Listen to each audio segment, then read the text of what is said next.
Et maintenant, c'est l'heure de l'interview. Il vient d'être élu à la présidence de la Chambre d'agriculture au Mans, dans la Sarthe. Ce n'est pas rien. Il s'agit de Michel Dauton. Michel Dauton, bonjour. Merci d'être avec nous. Donc bravo pour cette élection. Vous avez fort à faire parce que votre territoire, effectivement, il est bien focalisé et représenté par de nombreux éleveurs. Vous pouvez nous en dire quelques mots ? Alors le département de la Sarthe est effectivement un département très varié avec polyculture élevage et un élevage bien présent.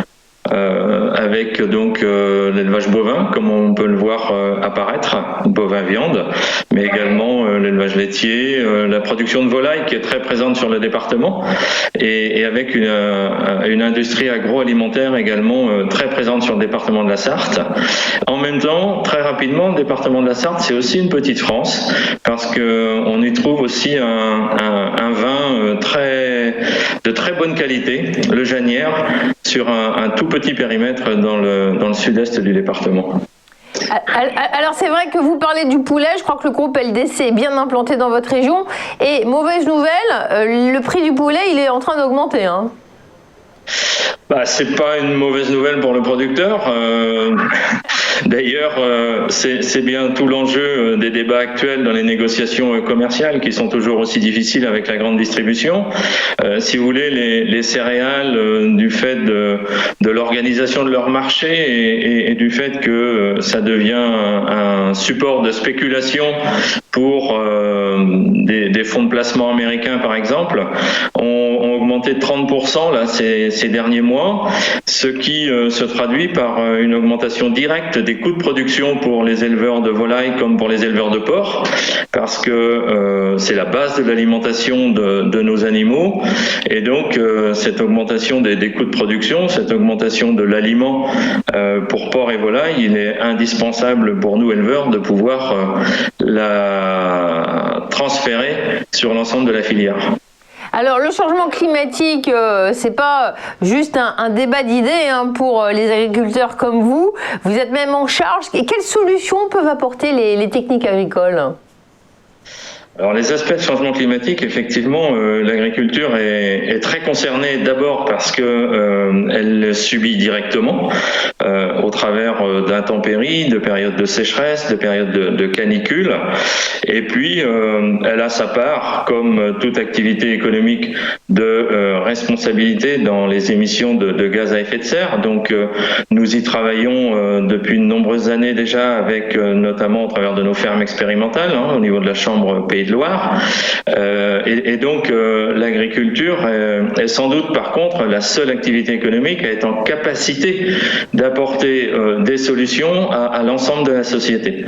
Apporter des solutions au travers de notre capacité à stocker du carbone, donc à limiter les gaz à effet de serre, stocker du carbone dans nos haies, dans nos bocages, stocker du carbone dans nos prairies, ce qui fait le lien avec l'élevage ruminant, la nécessité de le conserver pour pouvoir conserver les prairies, et puis également un stockage de carbone dans nos sols au travers de l'évolution des techniques culturales, c'est-à-dire réduction du labour, pour ne pas parler de l'élimination, parce que je pense qu'il ne faut pas non plus être dogmatique sur des sujets aussi complexes, mais donc une évolution des techniques culturelles qui nous permettent effectivement d'augmenter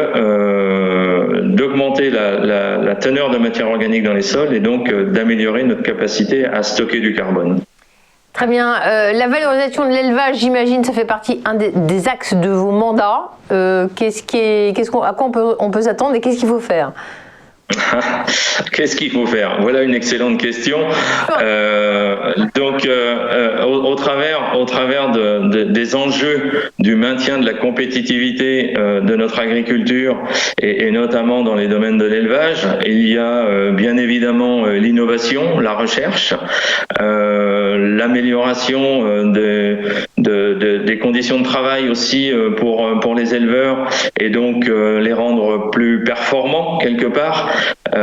et donc avec une meilleure rentabilité à l'heure de travail passé dans les élevages.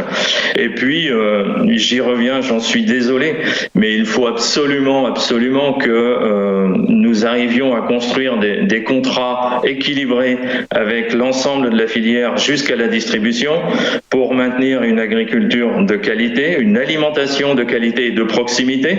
Et quand je dis alimentation de proximité, je reboucle avec les aspects d'enjeux de changement climatique, parce que le bilan carbone d'une production locale est évidemment meilleur qu'un poulet importé du Brésil. Donc voilà, ce sont tous ces enjeux-là qu'il nous faut faire partager. Et aujourd'hui, sur ces aspects d'action pour le climat, nous travaillons également à monétariser, j'ai réussi à le dire, monétariser les services environnementaux rendus par l'agriculture, qui peuvent aussi répondre aux obligations de responsabilité sociétale environnementale des entreprises.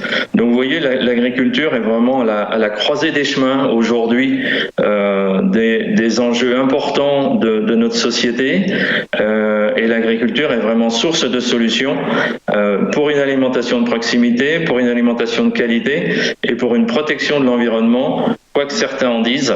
Parce que nous, les agriculteurs, sont aussi des aménageurs de paysages, des aménageurs de dynamique de nos territoires, et c'est vraiment essentiel. On le voit depuis malheureusement cette période de Covid et cette période sanitaire compliquée.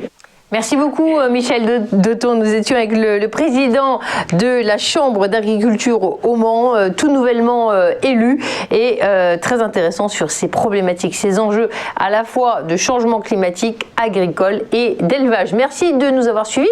On va passer à la nouvelle séquence, la commo du jour. Merci de votre disponibilité, Monsieur Doton.